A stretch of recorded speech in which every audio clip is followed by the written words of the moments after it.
So, today we're going to dive into a really powerful framework for change.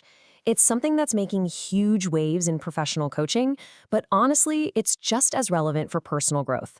And the best part? It's all about getting incredible results, not through some massive heroic effort, but through tiny actions you'll barely even notice. But before we get into the how, let's start with a question that, well, let's be honest, we've all asked ourselves this.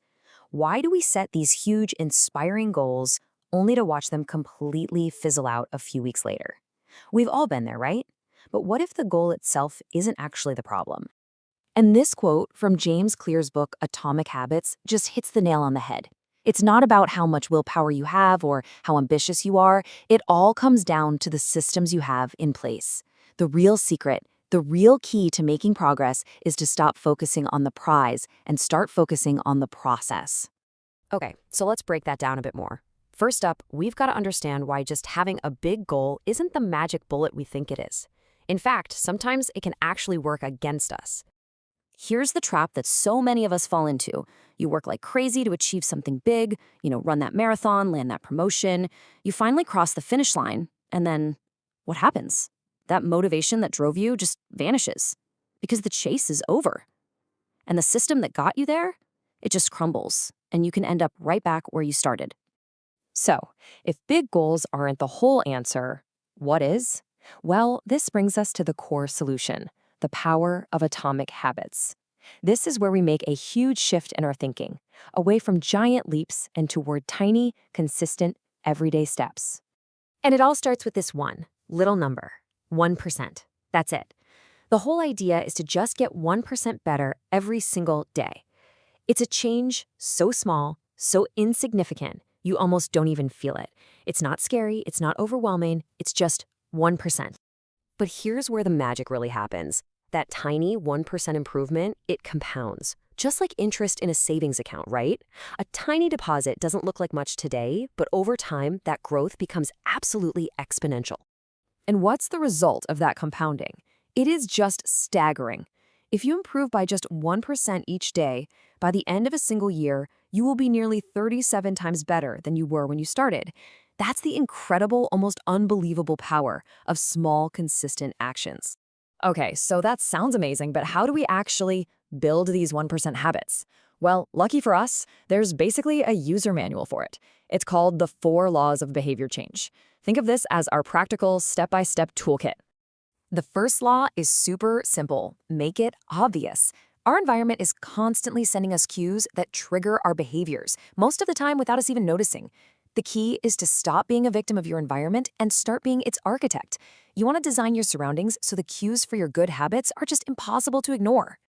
Now, in a coaching context, this is a huge deal. For instance, a coach might work with a client who wants to start their day with reflection. The advice? Just put a notebook and pen on your nightstand. That's it. The notebook itself becomes the obvious cue.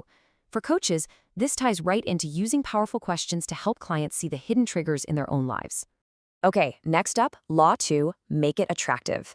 Let's face it, we are way more likely to do something if we enjoy it. Our brains are hardwired to repeat behaviors that give us a little hit of dopamine. So the trick is to link a habit you need to do with a habit you already want to do. This technique is called temptation bundling, and it's brilliant.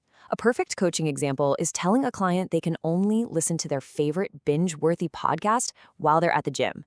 All of a sudden, the workout isn't a chore anymore. It's an opportunity. It's all about framing that new habit in a way that lines up with what the client actually enjoys.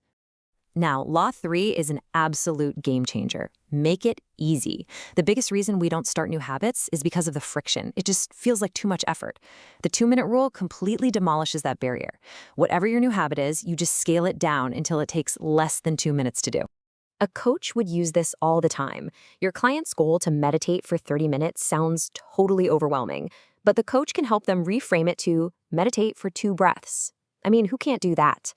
The goal here isn't to master the habit on day 1. The goal is to master the art of just showing up. The rest will follow. And finally, we have the 4th law, the one that really locks the habit in place. Make it satisfying. Our brains are wired for immediate reward. We need to feel successful right now for a habit to stick. That immediate satisfaction tells your brain, hey, that was good. Let's remember to do that again. And what's crucial here is that the reward doesn't have to be anything big. It can be as simple as putting a big, satisfying checkmark in a habit tracker. That visual proof of progress feels amazing. A great coach helps their client design these tiny rewards that reinforce the person they're trying to become. And that is a perfect segue to the ultimate point of this entire process. Because this isn't really about doing new things. It's about fundamentally becoming a new person. This might be the most profound idea in the entire framework. Every single time you perform your tiny habit, you are casting a vote for your new identity. Each 2-minute meditation is a vote that says, I am a calm person. Every workout is a vote for, I am an athletic person. These small wins are the evidence that literally rewires your brain and reshapes how you see yourself. All right, now let's bring this all back to the real world and see how this theory becomes a practical, powerful toolkit for professional coaches. Because this is so much more than just a collection of nice ideas. When you actually integrate this framework with official coaching standards, like the ones from the International Coaching Federation, or ICF, it transforms into a robust, repeatable, professional system for helping clients grow. And I mean, just look at how cleanly this all maps out. The ICF's foundation domain lines up perfectly with the identity mindset. Co-creating the relationship uses those obvious cues. Communicating effectively, that's all about asking powerful questions to uncover what makes a habit attractive. And cultivating learning is basically the definition of designing easy, 2-minute actions and tracking them. It's a perfect match. So, to wrap it all up, the best way to think about this is that your habits truly are the compounding interests of self-improvement. It's those small, almost invisible choices you make every single day that ultimately determine who you become and what you achieve. Which leaves all of us with one final and really important question. This isn't about some massive life overhaul you'll start tomorrow. This is about right now, today. What is the one tiny 2-minute action you can take to cast a single vote for the person you want to become?